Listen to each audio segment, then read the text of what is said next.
Hi there. In this lesson, I'm going to be using a major scale to build major and minor chords all over the fingerboard, instead of just the usual kind of open position stuff. If you're not familiar with how to make a major scale, I recommend checking out my video all about it in the description below. There might even be a card that pops up somewhere around here too. Also, check out a link in the description for some note name scratch paper. It looks like this. You can print some out or you can use an iPad or something, and it really helps to just kind of like get to know this information. Because what's going to help you learn this is not just watching this video, but also kind of studying the information and sort of proving it to yourself. What I mean by that is don't just take my word for it that this is the way it is. You know, test it for yourself. Use that note name scratch paper to make sure that what I'm saying is true. I should also mention there are a few ways to think about this kind of stuff that we're going over today, but this is just one nice, simple way to look at it that I think will be helpful for beginners and intermediate players to understand a little bit more about how the guitar works. Okay, before we go any further, we got to talk about this tuning thing that everybody, hopefully you're familiar with if you've ever tried to tune your guitar by ear. We got this kind of weird system where this A is this A on the next string. They're the same note, and this keeps happening all over the guitar. And this weird system means that we have multiple places to play the same notes. So, if we take this A, and then we apply the major scale formula, which is whole, whole, half, whole, whole, whole, half. We got this really nice visual major scale, but it's kind of awkward to play. It's hard to play fast, right? Because this A is the same as this A, and because this D is the same as this D, well, anytime we are about to play a D, we could just play the next string instead. So we got this. If you're thinking, yeah, I already know this stuff. Great, we'll move on pretty soon here. I want to make sure everyone's coming along for the ride. So this concept is just sort of saying, you know, here's a D right here that is the same as this D. Here's a G up here that's the same as this G. It's very strange the way guitar is laid out, but this comes in handy when we're playing chords. So let's use that note name scratch paper that hopefully you downloaded and printed off, or at least have in front of you, and you're looking at it right now. What we got here is, let's do green. So A, B, C sharp, D, E, F sharp, G sharp, A. That is a nice major scale, an A major scale. Well, the way we make major chords is we take the root, which is the first note of the scale. We take the root, the third, and the fifth note of the scale. And those notes are the only ones we need to make an A major chord. I've had students say, isn't an A chord made of just A's? And the answer is no. A is the root note, but you also have the third in there, which is this guy right here, the C sharp. And then you also have E. So, cool. We've made a chord? This doesn't sound like a chord yet. What it is right now is it's an arpeggio, which is when you take a chord and you just play the notes one at a time. And when you're playing everything on one string, it's not really possible to play all these notes at the same time. How do you do it? Well, we've got this A that's open that we could also play right here. And since we have this E right here, remember how this D is the same as this D? Well, this E is also the same as this E. So we could play them all in a row if we go A, C sharp, E. Cool, we've made an A chord, an A major chord, also called an A major triad. Same thing. So the way you play it on one string is A, C sharp, E, but that's an arpeggio, so we can kind of play all these notes on different strings here, and now we get an A chord.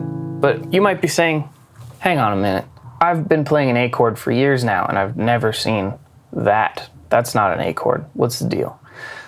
So here's where things get cool.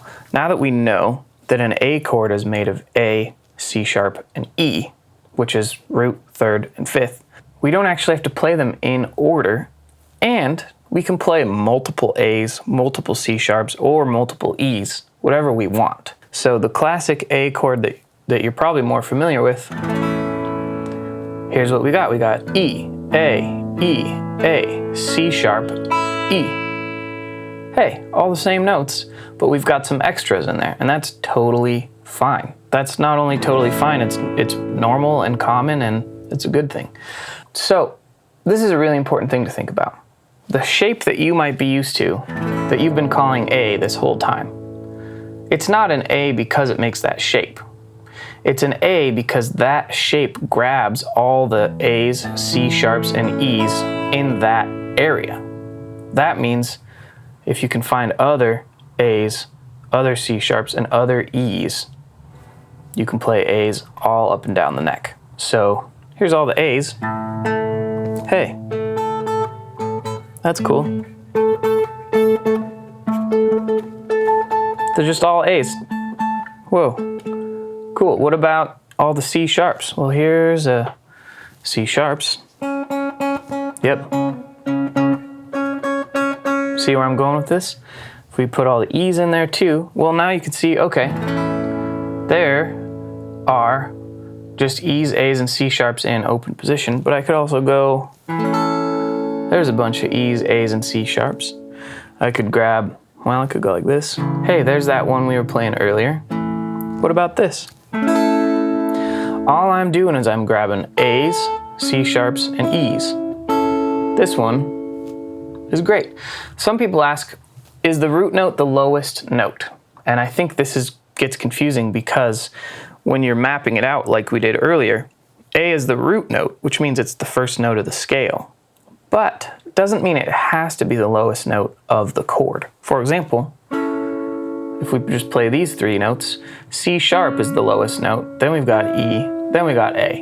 So in this case, we're playing an A chord, but A is the highest note, not the lowest note. That's totally fine. Here we've got this cool D-shaped looking thing, and it's E, A, C sharp. Very cool. So I did say we were going to be building major and minor chords, but I want to do this with one more chord.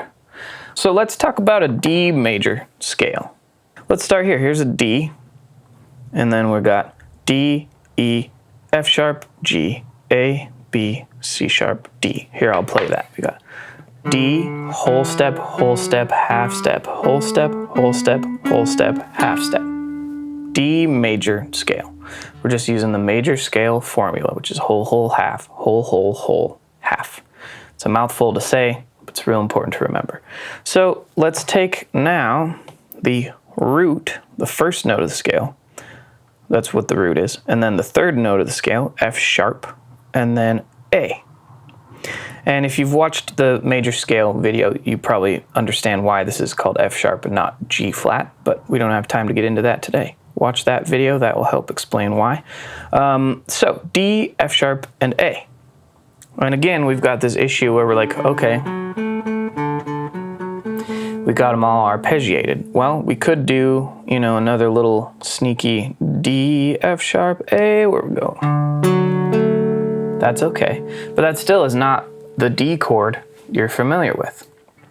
Well, check this out. There we go. D, A, D, F sharp, dad, F sharp. And then we got another F down here you could play with your thumb. We got an A right there. That's why that's a D chord. But now, remember, the shape is not what makes it a D chord. It's because the shape is holding D, F sharp, and A. That's why it's a D chord. So this shape, as soon as you move it somewhere else, you're not playing D, F sharp, and A anymore. You're playing totally different notes. But let's map out. Here's a D. These are all the D's all over the neck. Here's an F sharp. All over the neck as well. Here's an A. Now, what we end up with is, okay, look. There's just D's, F sharps, and A's right there. Now we've got some kind of funky, okay, there's some cool. These are all just D, F sharp, and A. Yep, just Ds, F sharps, and As. So all of these notes are available to you as long as you grab one yellow one light blue, and one dark blue. That's D chord. Fun. So before we move on to minor chords, I should probably have a word from our sponsor today. This video is sponsored by my Patreon, which is not just a place to support my YouTube channel, but it's actually an online school for intermediate guitar players looking to kind of understand how music theory works, how to write music, and how the fingerboard kind of fits into all that. For $11.67 a month, you get access to over 80 videos, pages and pages of PDFs, and new content coming out every week. Check out scottpauljohnson.com/Patreon for more information, or just check out the links in the description. Anyways, let's get back to the lesson. Let's talk about minor chords. So we've already talked about this root, third, fifth kind of thing. Well, here's where things get cool. Let's go back to that A chord. So here's A, B, C sharp, D, E, F sharp, G sharp, A, right? We already did A, and then we did whole, half, whole, half. There you go. So if a major chord is root, third, fifth, the first, third, and fifth note of a major scale, what we can do is we can take that third, this one, we can flat it. So we're still taking the root, third, and fifth, but we've flatted the third. And what we end up with is instead of this thing that we talked about earlier, that C sharp becomes a C. Because anytime you flat a note, you just move it one fret toward the headstock. That's it. So here's A major, here's the third, flat it, and we've got an A minor chord. It's also important to remember here that when we talk about major chords, we don't always call them major. It's sort of this weird kind of implied thing, where if I say, can you play an A chord? What I mean is, can you play an A major chord? And then if I'm gonna specify minor, then I say, oh, A minor chord. So an E chord is an E major chord. Actually, that's a great one to do next. Let's do an E major chord.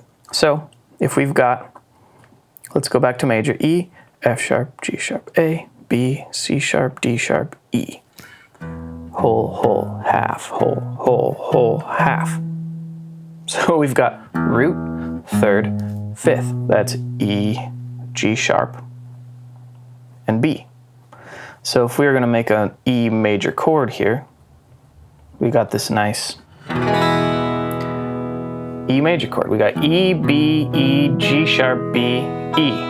And again, that's the reason this is an E chord. It's not because putting your fingers in this shape magically becomes an E chord. The shape doesn't matter. It's just happens to be that when you put all your fingers here, you're fretting all the notes that you need for an E chord. And then the open ones are just part of the chord.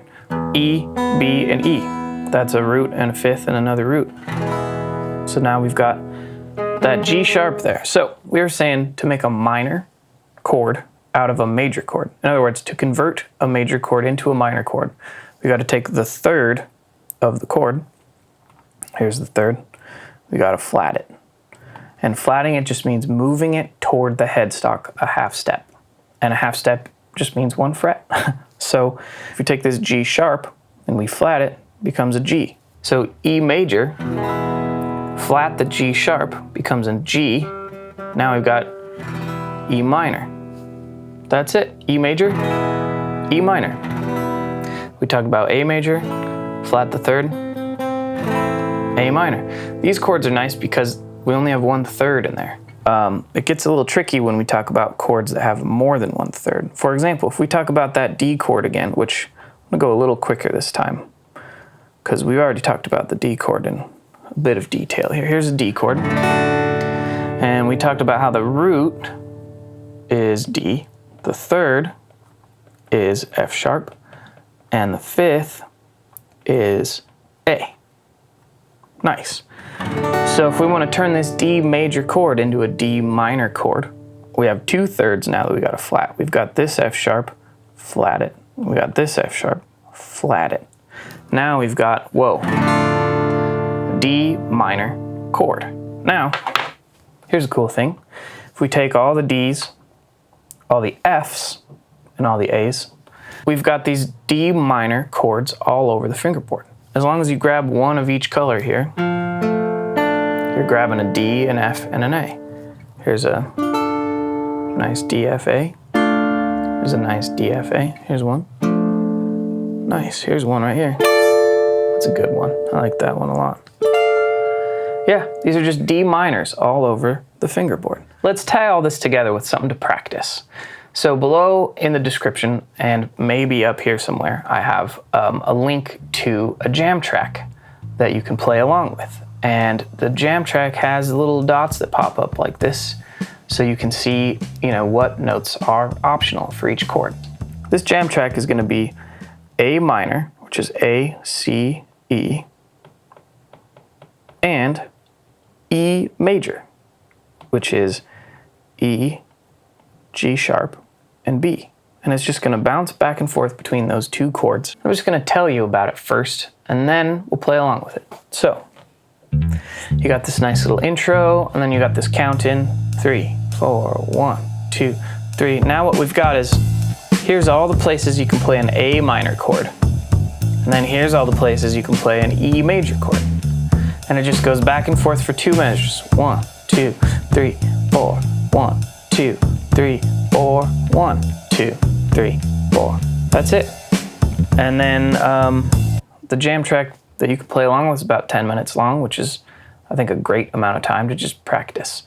2 ways to think about this is, 1, sit down and just focus on an area. So right now I'm just going to focus on, let's say, the first 4 or 5 frets here, just up to here. I'm going to ignore everything up the neck from there. And what I want to do is I just want to see if I can find little fragments of chords to play. Yeah, just try to see if you can grab 3 or 4 or even 2 notes sometimes of the chord that's going by. I'll show you what I'm talking about. We're going to start with just the first 5 frets here. So, I know I can play this. I can play this. That's kind of fun.